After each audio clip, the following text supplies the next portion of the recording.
하나님 은혜 받으세요. 하나님 은혜 받으세요. 오전 인사가 그게 아니었는데. 예, 잘하셨습니다. 우리나라에서 가장 흔한 이름이 뭘까요? 인터넷을 검색해 보니까 시대별로 흔한 이름이 있더라고요. 1945년에 출생하신 분들 가운데 가장 흔한 이름은요, 남자는 영수래요. 우리 김영수 목사님 계신데 45년도에는 영수라는 이름이 남자 이름으로 가장 흔했고, 여자 이름으로는 뭘까요? 영자. 영자였어요. 영자가 흔한 이름이었고, 이후 30년 지난 1975년에 가장 흔한 남자 이름은 정훈이래요. 여자 이름은 무엇일까요? 미영. 미영, 김미영 씨, 김미영 그러면 여럿이 쳐다본다면서요. 근데 우린 미영이 없는 것 같아요. 얼핏 기억이 안 나더라고요.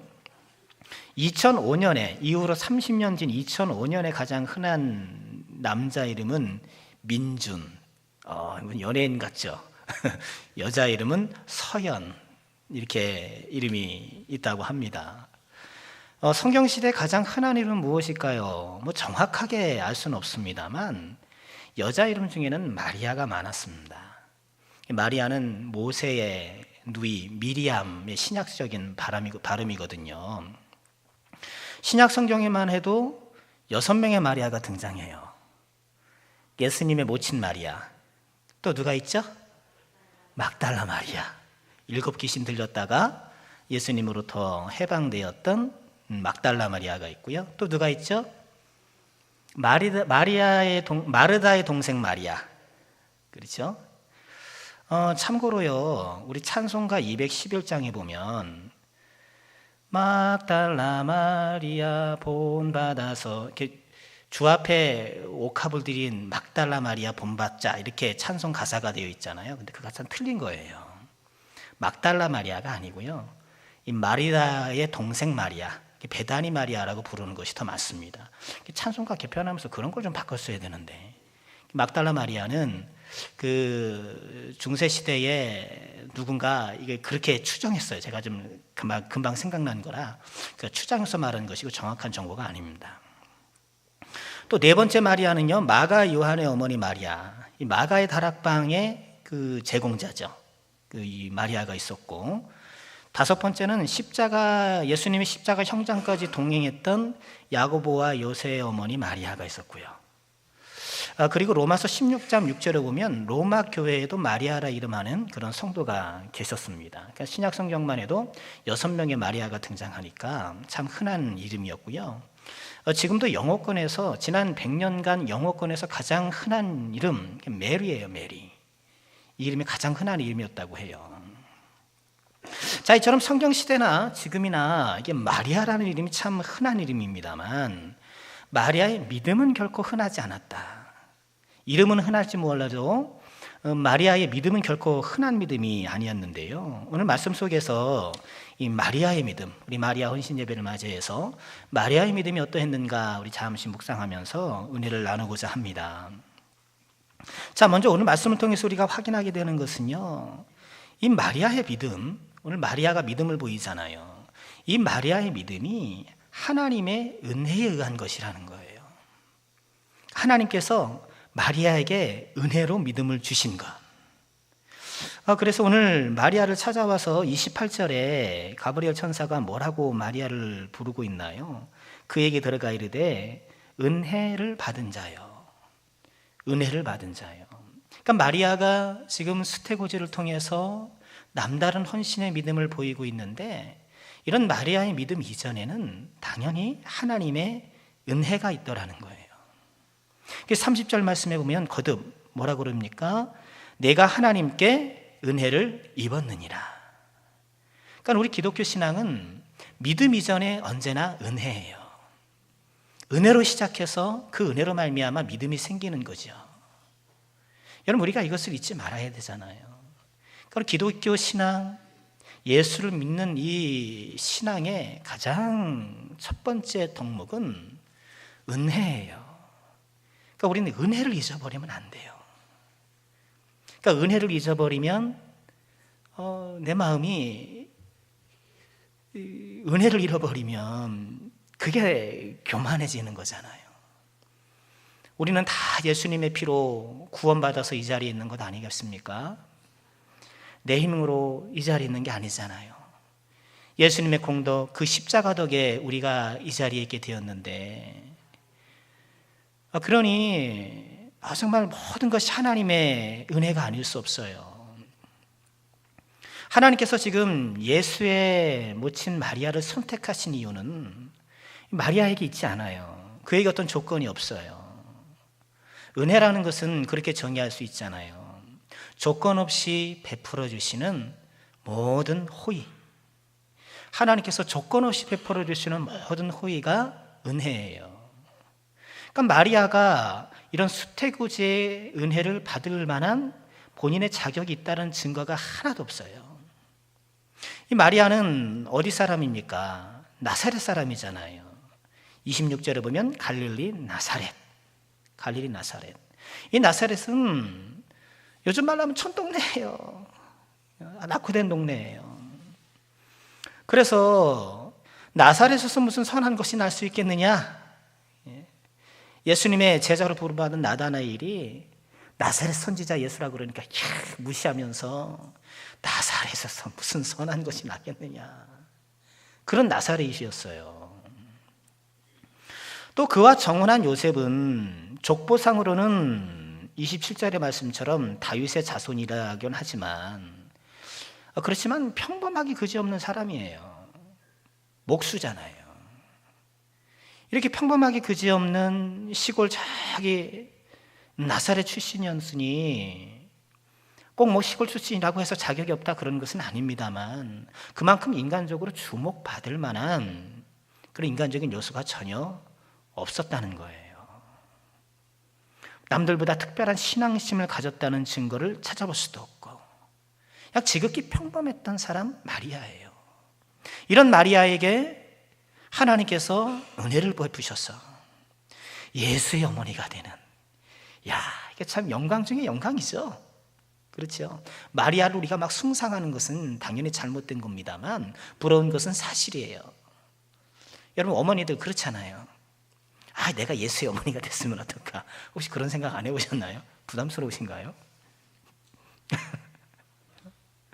자, 그런데요, 오늘 이 말씀 속에서 하나님의 은혜를 발견하게 되는데, 은혜의 아주 중요한 속성을 우리가 다시 한번 보게 돼요.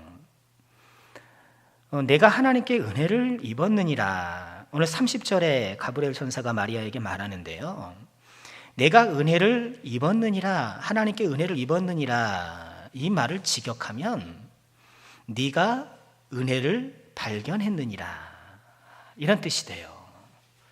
이것이 어색하니까, 문자 그대로 직역하면 어색하니까 은혜를 받았느니라 이렇게 말했습니다만, 본래 단어적인 의미를 따져보면 네가 은혜를 발견했느니라. 그러니까 영어 성경은요, 이것을 그대로 살려가지고 You have found, 네가 발견했다 이렇게 번역을 해요. 그러니까 은혜는요, 발견하는 거예요. 은혜는 발견하는 거예요. 발견하는 자의 것이에요. 우리 하나님은 모두에게 은혜로우시잖아요. 물론 하나님의 자녀인 우리에게 특별한 관심과 사랑을 베푸시는 것은 틀림없습니다만, 이 세상의 모든 사람에게 우리 하나님은 은혜를 베푸셔요. 악인과 선인에게 다 해를 내리시고요, 또 비를 내리시고. 지금 세상 사람들은 다 자기 힘으로 살아가는 줄 알아요. 그런데 그렇지 않아요. 하나님께서 다 그들을 살도록 인도해 주시는 거예요. 시장에 설값에 팔리는 참새도 우리 하나님께서 다 기르시고, 오늘 피었다가 내일 지는 단풍이 우리가 물들었는데 곧 져버리잖아요. 이 모든 것도 다 하나님께서 주관하시는 것처럼 이 세상의 모든 사람들이 다 하나님의 은혜 가운데 살아가는 거예요. 그런데 그 은혜를 은혜로 발견하는 사람이 있고 그렇지 못하는 사람이 있더라는 거예요. 그러니까 우리에게 필요한 은혜 가운데 하나는 일상에 지금 많이 제공되고 있는 하나님의 은혜를 은혜로 발견하는 것. 은혜로 발견하는 것. 그래서 예수를 모르는 분들은 내일 아침에 해가 뜨면 뭐 의뢰 뜨는 거, 비가 내리면 때가 되니까 내리는 거, 좀 뭐 과학 공부를 한 사람 같으면은 이거 뭐 수증기가 올라가서 어쩌고 저쩌고 해서 내리는 거, 뭐 그렇게 설명할지 모르겠습니다만 하나님의 사람인 우리가 깨닫는 것은 뭐예요? 이 내일 아침 해가 뜨는 것도 하나님의 은혜고, 비가 내리는 것도 하나님의 은혜고요. 하루하루 우리가 살아가는 것이 하나님의 은혜예요. 하나님의 은혜가 아닌 것이 하나도 없어요. 그래서 천국은 어떤 곳일까? 천국은 하나님의 모든 은혜를 확연히 깨닫는 곳이에요. 이 세상에서는 우리가 죄악 때문에, 어두운 눈 때문에 하나님의 은혜를 미처 발견하지 못하는데, 언젠가 우리가 주님의 나라에 가서 그 문턱에서 지나온 나의 인생을 회고해보면 모든 것이 하나님의 은혜였구나, 비로소 깨닫게 되는 것이죠. 그래서 우리가 잘 아는 복음성가 이런 것이 있잖아요. 내 인생 여정 끝내요, 강 건너 언덕 이를 때 하늘문 향해 말하리 예수 인도하셨네. 이게 천국 사람의 노래잖아요. 요단강 건너 천국문 앞에 이르러 하늘문 향해 감사하며 말한다는 거예요. 예수 인도하셨네. 매일 발걸음마다 예수 인도하셨네. 하루하루 은혜로 살아가는 거예요. 은혜 아니면 살 수 없네, 은혜 아니면 살 수 없네. 우리가 그렇게 감사하며 찬양하는데요, 아침에 눈을 뜨고 저녁에 눈을 감을 때까지 우리가 먹고 사는 모든 것 다 하나님의 은혜인 것. 여러분, 하나님의 은혜라는 것을 꼭 기억하시고요. 오늘 오전에 우리가 어떻게 보는 것이 중요한가 같이 한번 말씀을 나눴는데, 여러분, 하나님의 은혜를 은혜로 볼 줄 아는 것, 하나님의 은혜를 발견하는 이 은혜의 시력 또한 우리에게 필요한 것이 아닐까. 우리 사랑하는 마리아 전도의 여러분들, 주님의 은혜 가운데에 날마다 이 하나님의 은혜를 새롭게 발견하는 그런 은혜의 삶을 살아가시는 복된 주의 여종들 다 되시기를 주의 이름으로 축원합니다. 자, 마리아의 믿음을 보면은요, 두 번째로 우리가 살펴보고 묵상할 것은요, 마리아는 말씀을 이루려는 믿음이었다라는 거예요. 말씀을 이루려는 믿음이었다. 오늘 가브리엘 천사가 나타나서 뭐라고 얘기를 하나요? 31절에 보면, 보라, 내가 잉태하여 아들을 낳으리니 그 이름을 예수라 하라.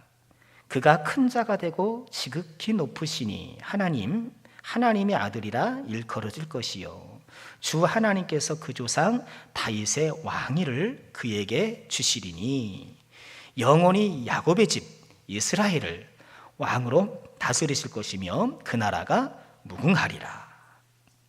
이런 말씀을 주셨어요.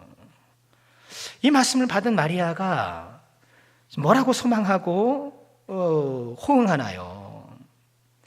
38절에 보니까 주의 여정이 오니 말씀대로 내게 이루어지리이다.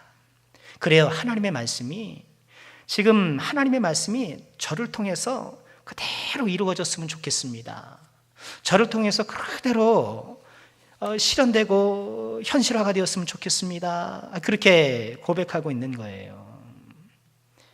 여러분, 믿음이라는 것은, 믿음 생활이라는 것은 말씀을 이루는 삶이잖아요. 우린 그것을 순종이라고도 말하고요.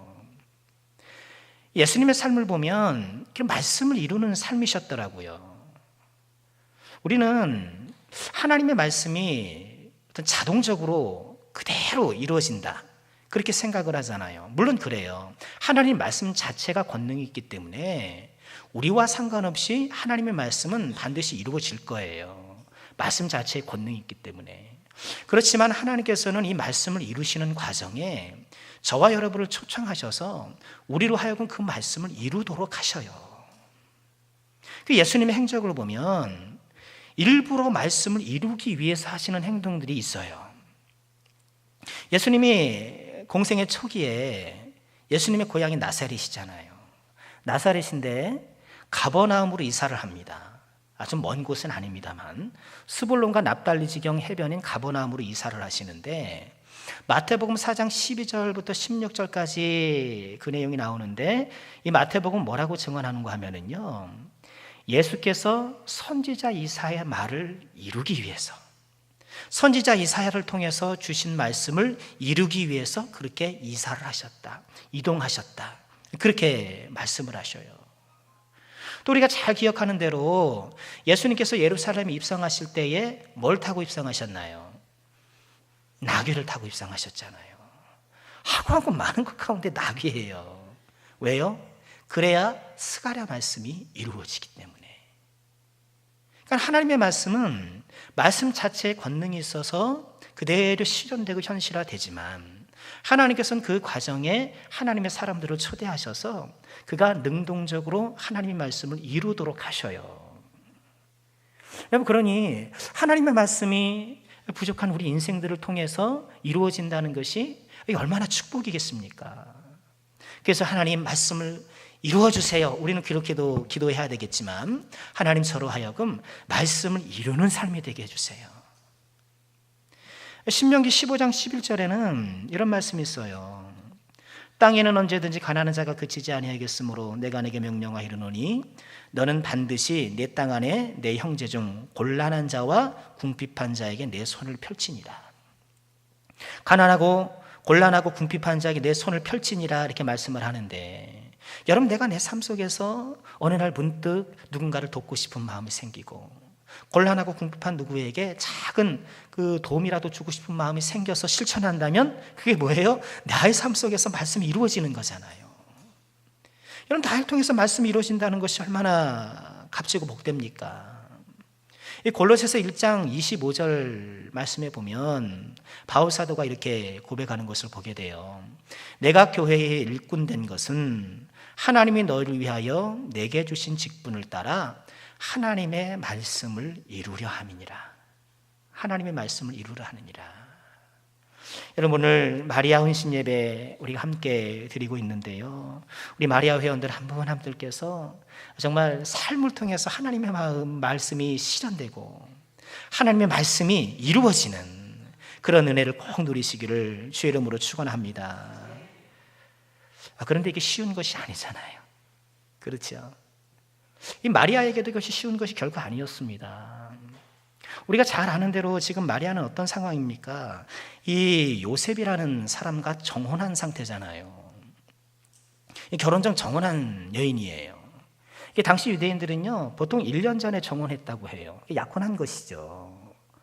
이 정혼을 하게 되면 비록 함께 잠자리를 갖지는 않지만 정혼이 결혼과 같은 구속력을 가진다고 해요. 그러니까 혹이나 정혼자가 사망한다면 그는 가부로 여김을 받게 되고 아마 평생 혼자 살기도 하는 그런 상황도 생기고요. 이 정혼했기 때문에 훨씬 더 조신한 생활을 요구받게 됩니다. 그런데 정혼한 여인이 임신을 한다. 오늘 한밀 말씀 얼마나 화려합니까? 솔깃하잖아요. 그 이름을 예수라 하라. 큰 자가 될 것이다. 지극히 높은 자의 아들이 될 것이다. 다윗의 왕위를 계승할 것이다.